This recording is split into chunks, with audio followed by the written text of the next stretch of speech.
Welcome to All Business No Boundaries, a collection of supply chain stories by DHL Supply Chain, the North American leader in contract logistics. I'm your host, Will Haywood. This is a place for in-depth discussions on the supply chain challenges keeping you up at night. We're breaking beyond the boundaries that are limiting your supply chain. This episode is Networked for Success, creating a culture of connection and cooperation. We are joined today by Tony Elkis, Head of Market Operations, Americas at Nokia, Jothika Sahib, Hub Manager at Nokia, and Erin Kistner, Senior Director of Operations at DHL Supply Chain. Let's dive in. All right. Well, good morning, and thanks to all three of you for being here today. I've been looking forward to this discussion. I'd like to start it with just a quick around the table intro of yourself and your organization. And Erin, maybe if you could kick us off for that. Yeah, absolutely. Well, thank you so much for having us too. We're excited about this. So my name is Erin Kistner. I am the Senior Director of Operations for the technology sector for DHL Supply Chain. And I do have responsibility for Nokia and the Nokia relationship within North America, and also hold some global relationship responsibilities for helping to continue to grow and further the business with the customer. Terrific. Jothika? Hi, my name is Jothika Sahib. And I'm so happy to be here today talking to all of you. I'm the hub manager, as we call it in Nokia terminology, a part of global distribution network, and which is in turn a part of logistics and trade management, which is in turn part of supply chain. So we have typically 6 hubs all over the world, and the Dallas hub, as we call it, which caters to North America. And I manage that hub with DHL from the Nokia side, and also manage the relationship from the Nokia side with DHL on the hub operations. And I've been with Nokia for 15 years now, and I was lucky actually to be a part of Nokia in other geographies as well, like Asia Pacific and Canada, and then US here. So, and how long have you been in the States? I've been in US for almost 12 years now, and living here in Dallas, Texas. Yeah, great. Tony, as part of your intro, if you wouldn't mind just telling our audience, who is Nokia today? I think everybody's got general familiarity with big telecom manufacturer, but I think you guys have had sort of different chapters in your evolution, and it'd be interesting for us to learn what you're up to these days. Yeah, sure. Thanks, Will. And good to be here myself with the rest of the team here. So thanks for inviting us. My role now is Head of Market Operations Americas for the MN business. What that means is basically our team works all the way across all the different teams in MN and works the planning side all the way through delivery to the customers. And we've got small teams set up to support and are aligned by customer across both North America and Latin America. So that's our team. I've been in the business for 20 plus years now, and have had a mixture of global and regional roles. And like I said, currently operations for the America side on the MN side.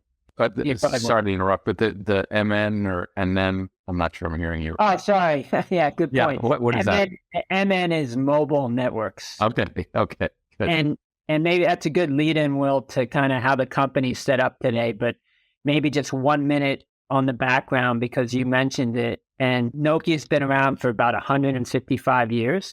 They've had a history of reinventing themselves, which it's interesting because I was reading, this is timely, an article just last week. And it talked about how if you look at the top 500 companies in the Fortune 500 list, how if you look 20 years ago, roughly, about 50% would not be there if you look today from 20 years ago. And that just shows you how companies have to change and reinvent along with business and the way the industries go. And Nokia is no stranger to that. And like I said, a lot of reinvention of the company. It actually started as a paper mill operation, producing paper and rubber products way back when, before eventually, more recently, 50 plus years ago, finding a success in the cable business, shifting over to mobile devices. And a lot of you remember the Nokia handheld devices, and most recently, telecommunications infrastructure equipment provider.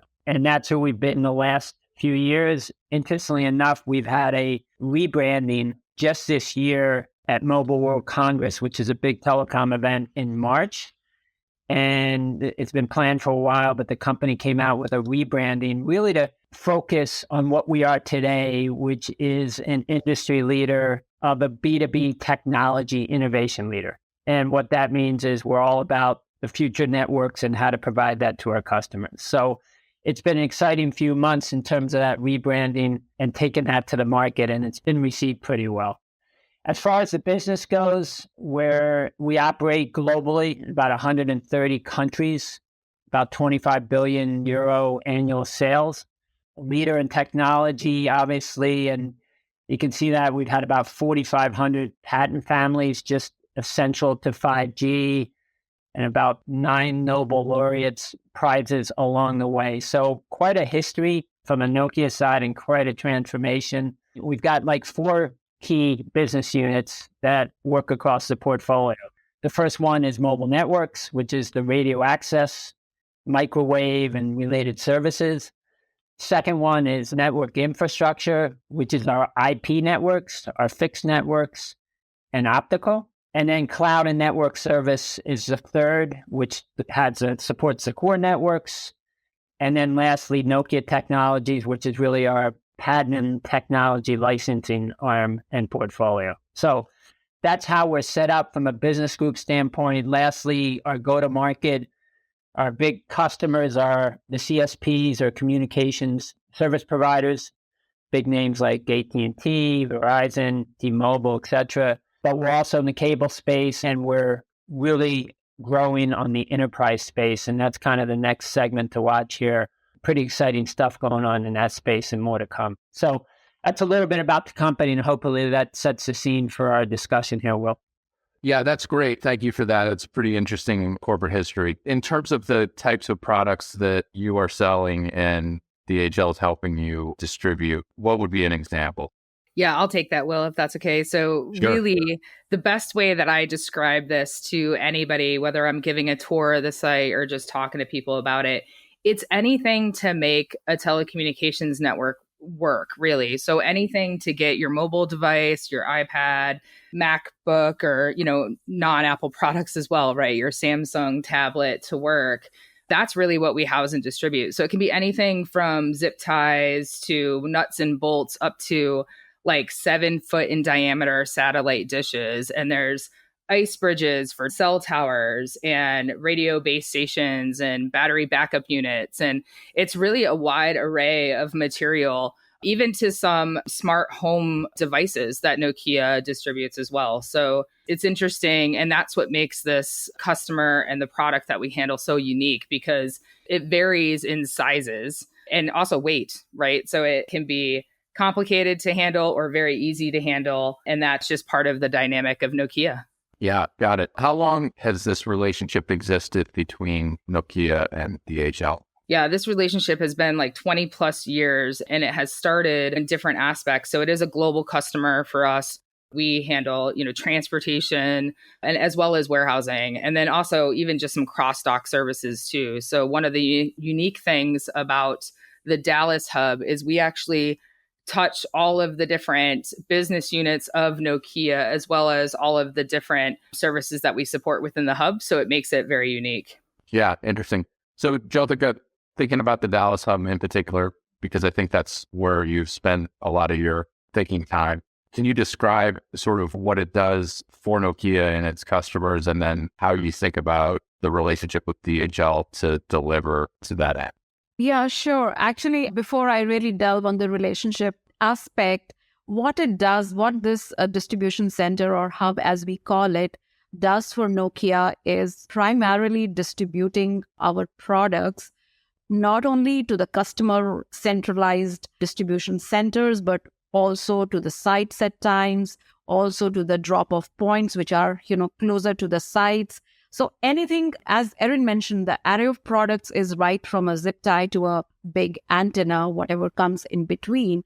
So it could be like, a bulk transportation done from our hub to our customer, like AT&T or T-Mobile, for instance, to their distribution center, which is like a national distribution center. And then it gets distributed from their side to the sites or to the drop-off points. However, it could be also going directly to a site where we are shipping out a site-based equipment right from the hub itself, and it's going to get site developed there. And that would include a small to a big item as well. So it could be site-driven or it could be just bulk-driven product. Now, these products would come from our various EMSs, which is our manufacturing centers, OEM suppliers, or our other hubs where, we are doing some kind of inventory adjustment or stock transfers. So from the supply side, it could be various supply sources. And on the distribution side, it definitely goes to a customer, but it could be a customer site or a customer distribution center or even a Nokia project office for that matter. And just to clarify, when you say site, can you give an example of what that might be? A site could be straight where the transmission tower is getting constructed. That could be straight away site. And I think, Tony, you can explain a site even much better than I can for that matter. Yeah, no, it could be, like Jothika said, it could be different things, but it's basically think of where the customer is putting that connection and that tower up. I mean, I think that's well said, Jothika. And I think just to add on what both Jothika and Erin said, I mean, it is unique here in terms of our operations, but I think that's because our customer base is so diverse, as I kind of explained up front. So our material requirements are different and customers have different requirements. So part of the value here that we work with DHL is, like Erin said, the sizes are different, the weights are different, and how we can work together to optimize that for quality on-time delivery to customers, but also doing it in a cost-effective way. That's really where the value of the partnership has come in. Secondly, a lot of our material is kind of unique to certain customers and it's high dollar value, and it's important we have that quality, which I think we do teaming with DHL, that nothing gets damaged and, we're also able to work so we have on-time delivery and, hence the importance of quality. I mean, that really stands out in terms of what we've been able to partner with DHL and provide to our customers. So that dynamic in terms of the difference in terms of what the customer requirements keeps us all hopping, if you know what I mean.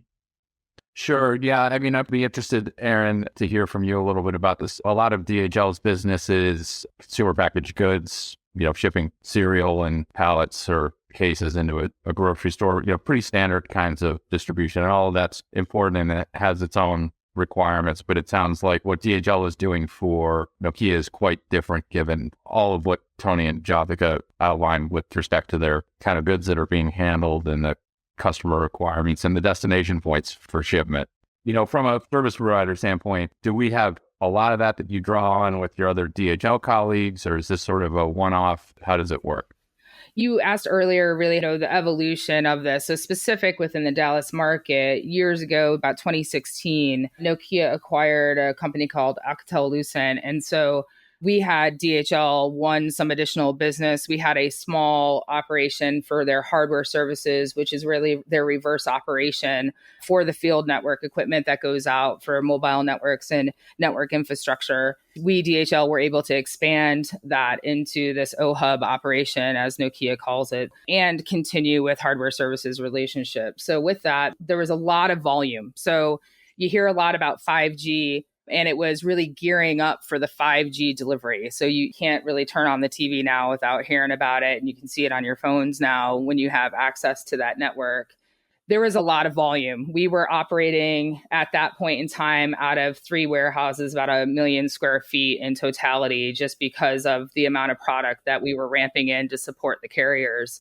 So I actually joined the organization, DHL, that is, in 2018. So that the project had already started, but I do have a significant background in telecommunications, both in infrastructure and handheld throughout my career in other logistics organizations. And so coming in, it was unique in the sense that we had to do a lot of different kitting. So Jothika and Tony talk about site kits and also delivering to distribution centers for customers themselves.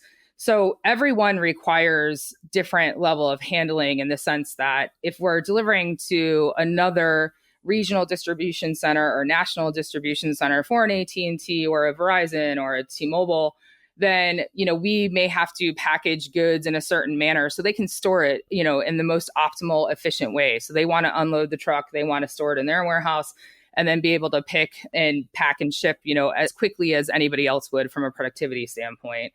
So you have that kind of level of deliveries and different potential kits that you're doing. Then, to Jothika's point, you're dealing with cell site kits that you're going to deliver out into the market itself where it's going to go. So it could be something that's going to the top of a rooftop for installation down into a basement, into a normal server rack room, or it could be an antenna that's going to be in the middle of the field that's going to be installed. So all of those different kind of situations come up. So the different kit requirements or pre-site build. So we could pre-configure an antenna at the warehouse, and it could be a 7-foot long crate or a 6-foot long crate that we are taking different components and doing some light installation prior to it going out. Or it could be we are supporting a smaller carrier where Nokia works with them to have us upload software to their equipment. So once it gets out to the field, it's a plug and play. They don't have to wait for anything, or a tech doesn't have to come out. We could do some asset tagging. So with all of these different carriers and customers that we just talked about, once they purchase this material from Nokia, it becomes their asset. And to Tony's point, you could have a really small box that could cost $5,000. And then you can have a really big box that costs just a couple hundred. Or you could have a cabinet that's like a $30,000 to a $50,000 unit in and of itself. The product varies in cost, and it's very, very important to understand the importance of the materials that we're handling. And then each one can't be tipped. So there might be a tilt monitor on it, right, for transportation and storage, that if you tilt it too much, the components in it can get messed up. So it's, asset tagging, handling is all very unique to the specific equipment. And then hypothetically, if you're asset tagging, it could be different for every customer. So just like anybody, everybody wants the most optimal, productive operation. So sometimes end customers push their requirements to Nokia to say, hey, no, you have to do this because it's going to make it easier for us. And rightfully so, that to make their experience better. So we really look at ourselves as an extension of Nokia. So we will participate with Nokia in those solutioning or those design requirement sessions, and work with the end customer on, okay, what is it that you want and what does this look like? And then provide options to Nokia to then ultimately present to their end customers. To your point, people think warehousing logistics in and out, but really, specifically, you find this a lot in the technology sector. It's you have widgets, but then what are you doing with the widget? Because it's not just box in, box out, pallet in, pallet out. It really is high touch, high value products that you are doing some sort of enhancement to get it out of the site. So DHL prides itself on being, part of an everyday life and really understanding how in the bigger picture we are affecting the things that we do.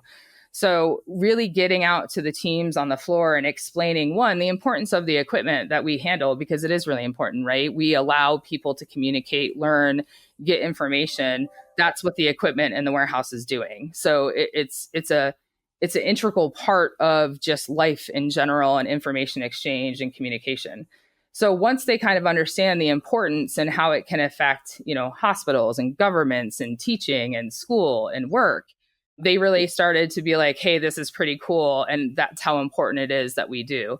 And then explaining to them, the cost of the material and how it's important to handle it with care and to make sure that we are making sure that we get the right product to the right place on time, and making sure that we break it down into tangible aspects for the workforce.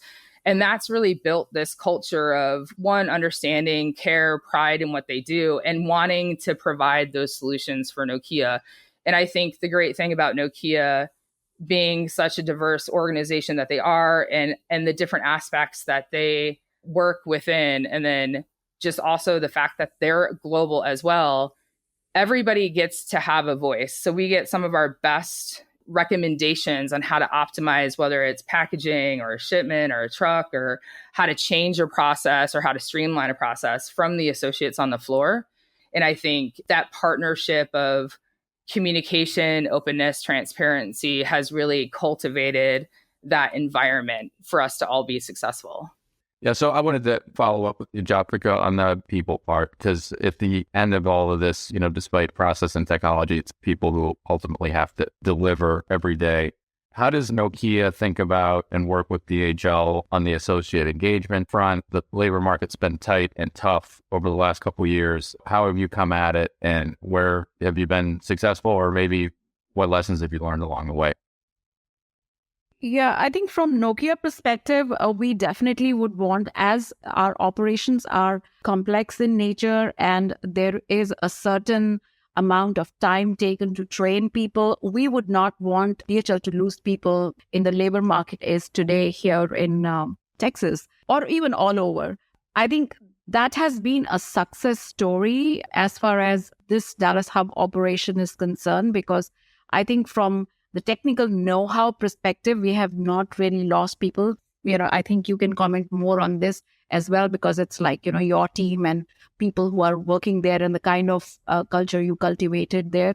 But, from the deliverables perspective, we definitely would not want people to go, or that technical know-how to go and then take, again, the learning cycle takes time, and we would not want our quality to suffer. So one, as I just mentioned, the time to deliver the goods, then the quality, and of course the cost over and above that. So that quality was one piece where we at Nokia, we would not compromise.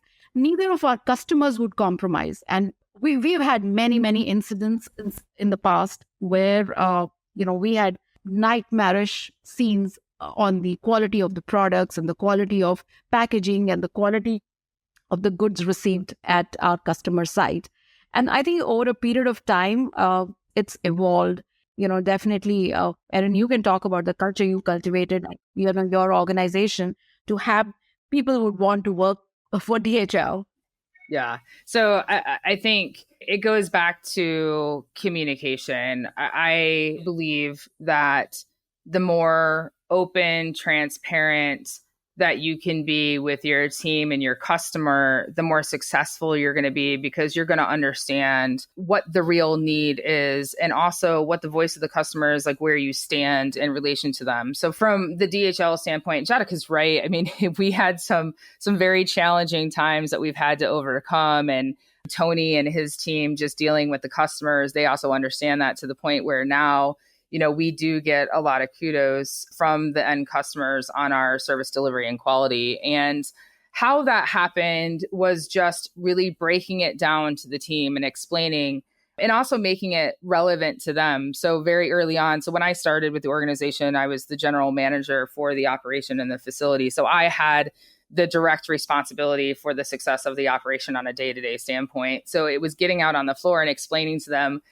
hey, if this was your iPhone, as an example, or your Samsung phone, and if you were throwing a box around, or if you weren't paying attention to it being right and it went out wrong, or if you weren't getting it on time, or if you ordered something for your child for their 16th birthday, how would you feel about it if it didn't arrive on time, or if it arrived damaged, or if you got the wrong color, or if you got the wrong type? And then when people really started like kind of connecting the dots, like, hey, that's a big deal, right? Like, I just spent $1,000 on a phone and it's not right. Well, it's no different than the equipment that we deliver. So breaking it down to them in a manner where they understand the impact that they have, and then also making it fun. So we do a ton of site activities. There's something very simple and childlike about watching adults come together and get creative together. So we do different like game shows where we'll do like Deal or No Deal, or The Price is Right, where we'll bring different like products out. Like, as an example, for The Price is Right, we'll bring a product out and then have people guess what the cost of it is, so they can understand the magnitude of the material that they're handling, and that, hey, it's a big deal that this really small box, that if it's not handled properly, could get lost or damaged or run over with a forklift or what have you. And so when we make it fun for them, they want to engage. And then part of that engagement, Jothika, other members of the Nokia team have come to the hub and participated in different activities. We also do a lot of volunteer type work where, we'll clean up parks in the Louisville area, which is where our site's located. But then we'll do blood drives, and we do, shelter drives and toy drives. And Nokia has really supported us in that because they've seen what a highly engaged team can be when we're making things more than just about the day-to-day work, right? And the bigger picture and how we support our communities in the places where we work and live, which is what DHL wants to do, right? We want to make it a bigger deal than just what we're doing today. And so when you're giving the team, here's how you're affecting things, on top of it, we also have something called the CXM survey. So that survey gets sent out to our customers so we can get feedback. And that's information that we give to the team. So in our town halls and our pre-shift meetings, we provide, hey, this is what the customer said. And sometimes it's awesome. And sometimes it's challenging, but we have to face the brutal facts and understand, hey, can we look ourselves in the mirror and know that we in fact did everything we possibly could to make that experience good for the customer? And if not, then we have some work to do. And so having those very open, honest, transparent, and can we lay our head down at night knowing that we did everything? That's the culture that we've built at the site. That's the culture that Nokia has supported the leadership team at the site in. And once we were able to do that, I think we all enjoy working with each other. I think we've been lucky enough to have some, more than just, working relationships with people because we have a mutual respect for each other, mentorship within, if you will, within the different ranks of Nokia and different people that we can reach out to and talk to. So I would say that we really do look at each other as an extension of the other, or I hope that, Nokia agrees with that. But yeah, getting a pie on the face was good fun. Right. What's that? That was pre-COVID days, so I will never forget that for sure. Yeah, so we did a fundraiser, and one of the activities was pie in the face. So all the hourly associates could buy different tickets for our fundraising event where you could, at the end, it was, if you paid so much money for a ticket, you could throw a pie in the face of both Jothika and I. That's really the relationship that we've built within our organizations. That says a lot. Yeah. Yeah. And I think, Erin, you touched based on openness and transparency, because these are the core values for Nokia as well.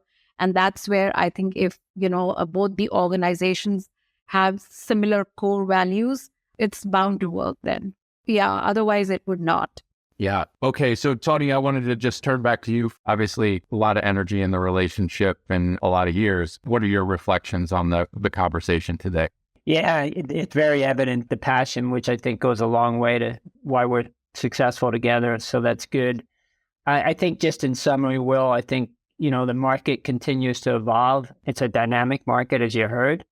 We'll continue to see customer changes and technology changes. For instance, on the customer side, we'll probably see more growth on the enterprise business, and some of the customers there are smaller in nature. So they'll likely bring in some different requirements, nothing that we're not used to, as you heard on the call. So we'll work together and partner to figure out how to work that for the customer. And it's good to have the willingness of our DHL partner to succeed there. And Erin made a really good comment earlier that, we see the same way that DHL is an extension of the business for us and kind of seamless in nature in terms of how we provide to our customers. And that's the way we want it to be, and that's the way it should be. So that's a sign of a good partnership also. We'll also see some technology changes, and we need to continue to evolve and lean on our partnership to facilitate that as we go 5G to 5G Advanced to 6G and the like. That's something I'm sure we'll work together. Lastly, I think you heard clearly the importance of trust and transparency and ongoing communications, which I think are strong, and also backbones of the culture, both companies. So I think we're alike there, and I think that bodes well for continued success. And like I said, just in closing, with that partnership, I think it's so important we can leverage that, and we're going to have ebbs and flows in the business. And when we do have some challenging times, we work together to overcome that. We certainly saw that in the supply chain disruptions over the last 2 or 3 years. All the planning that has been done amongst our teams has been critical to maybe overcoming some of those challenges on the front end of the supply chain and being successful to our customers on delivery on the back end. So that's really worked well. And I think with the partnership and the culture and what we have set up, we can continue to work through that and grow when we see some peaks in the business. So looking forward to continued partnership with DHL and support our customer base and grow together. So thanks for the time, Will. Well, I think this has been a really interesting discussion amongst us, and clearly it comes through loud and clear, the intimacy that you guys have in working with each other, and helps me understand at least a lot better why that site performs at the level it does. So I really appreciate you all being with us today and wish you luck. If you enjoyed today's episode, be sure to rate us and subscribe to us on Apple Podcasts, Spotify, or wherever you get your podcasts. You can also re-listen to our entire library of episodes on our website, dhl.com/ABNB podcast. See you next time.